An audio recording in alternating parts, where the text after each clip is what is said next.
mula sa sulat ni Apostol San Pablo sa mga taga-Efeso. Mga kapatid, mula nang mabalitaan ko ang tungkol sa inyong pananalig sa Panginoong Hesus at ang inyong pag-ibig sa lahat ng hinirang, walang humpay ang pasasalamat ko sa Diyos para sa inyo. Inaalaala ko kayo sa aking panalangin at hinihiling sa Diyos ng ating Panginoong Hesukristo, ang dakilang Ama, na pagkalooban niya kayo ng espiritu ng karunungan at ng tunay na pagkakilala sa Kanya. Naway liwanagan ng Diyos ang inyong mga isip upang malaman ninyo ang ating inaasahan sa Kanyang pagkatawag sa atin. Ito'y ang kaluwalhatiang inilaan niya sa Kanyang mga hinirang at ang walang hanggang kapangyarihan niya sa atin na mga nananalig sa Kanya. Ang kapangyarihan ding iyon ang muling bumuhay kay Kristo at nagluklok sa Kanya sa kalangitan, sa kanan ng Diyos. Kaya't nasa ilalim ng kapangyarihan ni Kristo ang lahat ng paghahari, kapamahalaan, kapangyarihan at pamunuan. Higit ang Kanyang pangalan kaysa lahat ng pangalan, hindi lamang sa panahong ito, kundi pati sa darating. Ipinailalim ng Diyos sa kapangyarihan ni Kristo ang lahat ng bagay at siya ang ginawang ulo ng simbahan. Ito ang katawan ni Kristo, ang kapuspusan niya na pumupuspos sa lahat-lahat. Ang salita ng Diyos.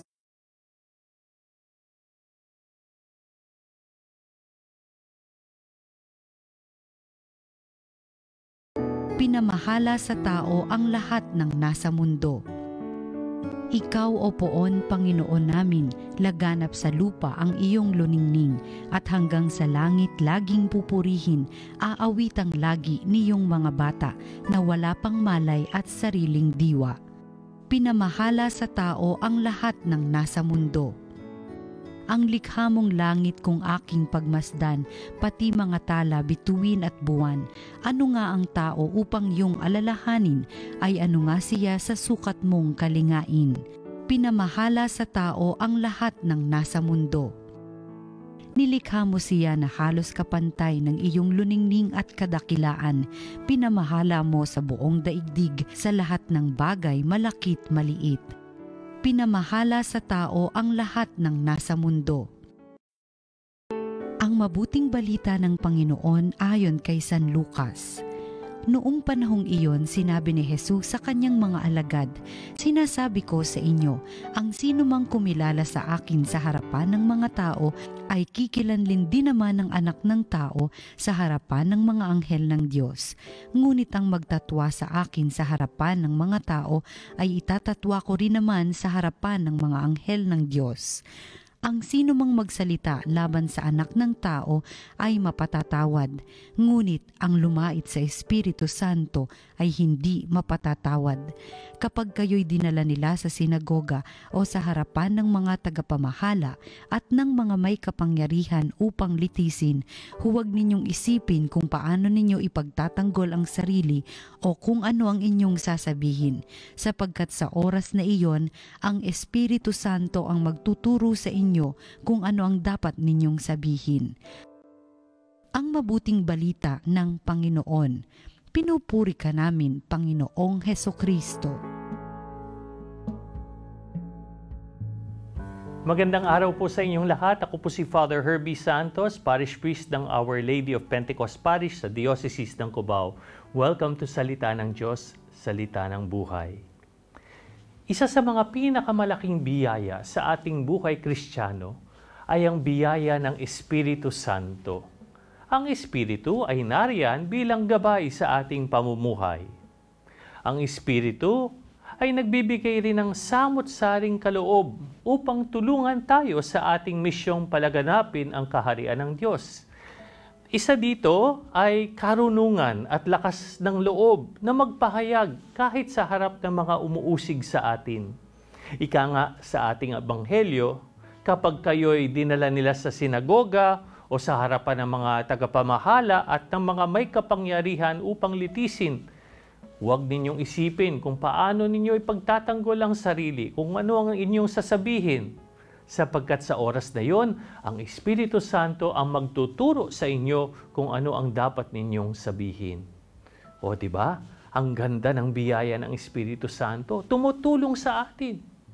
Pero maaaring ginagamit lang natin ang mga kaloob na ito, tulad ng karunungan, para sa sariling interes o para sa sariling kapakanan lamang. Maaari ring nagiging tamad tayo o hindi natin nilulubos ang mga kaloob ng Espiritu para sa Diyos at para sa simbahan. Sa ganitong mga paraan, tinatanggihan natin ang Espiritu Santo.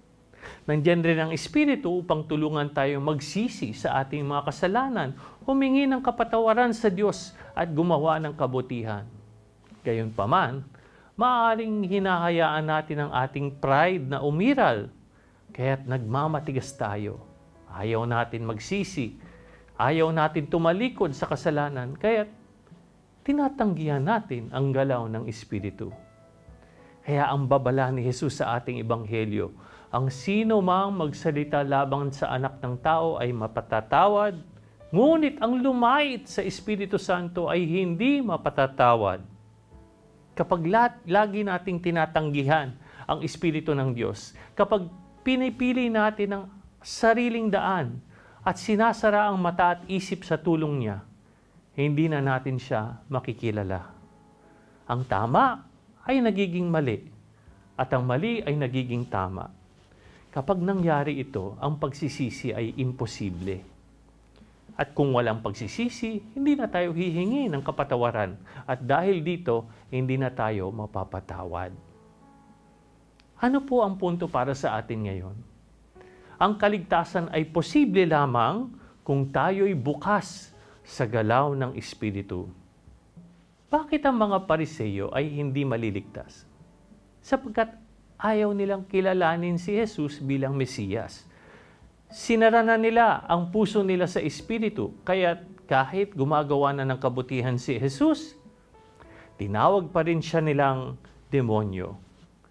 Di na nila alam ang tama sa mali, ang mabuti sa masama, kaya't ang pagsisisi ay imposible at hindi na sila maililigtas. Mga minamahal na kapatid, yan ang nangyayari kapag may pagkakataon tayong maglingkod, magsilbi, magsakripisyo para sa Diyos, pero mas pinipili nating hindi kumilos. Sinasabi natin, ay, tsaka na lang yan. Sa ganitong pagkakataon, sinasayang natin ang kaloob ng Espiritu. Yan ang nangyayari kapag may pagkakataon tayong ipaglaban at ipagtanggol ang ating pananampalataya, pero pinipili nating manahimik na lamang dahil sa takot. Hindi natin kinikilala si Jesus. Sabi nga ni Jesus, ang sino mang kumilala sa akin sa harapan ng mga tao, ay kikilanlin din naman ng anak ng tao sa harap ng mga anghel ng Diyos. Ngunit, ang magtatwa sa akin sa harapan ng mga tao, ay itatatwa ko rin naman sa harapan ng mga anghel ng Diyos. Yan rin ang nangyayari kapag pinapatay natin ang ating konsyensya at nagbubulag-bulagan sa mga kasamaang nakikita natin sa ating buhay. Kapag ganyan ang nangyayari, hindi na tayo mapapatawad.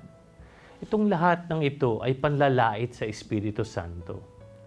Mga minamahal na kapatid, sa araw na ito, naway lubusin natin ang biyaya ng Espiritu sa pamamagitan ng paggamit ng kanyang biyaya at kaloob para sa Diyos at sa kapwa at sa simbahan. Sa pamamagitan ng pagtanggol natin sa ating pananalig Kristiyano kahit mahirap, at sa pamamagitan ng pagsisisi at pagtuwid sa ating pamumuhay. Kaya magandang tanongin natin sa ating sarili, sa aking pamumuhay, paano ko nilalait ang Espiritu Santo? At paano ko sisiguraduhin na nananatili akong bukas sa kanyang galaw sa aking buhay?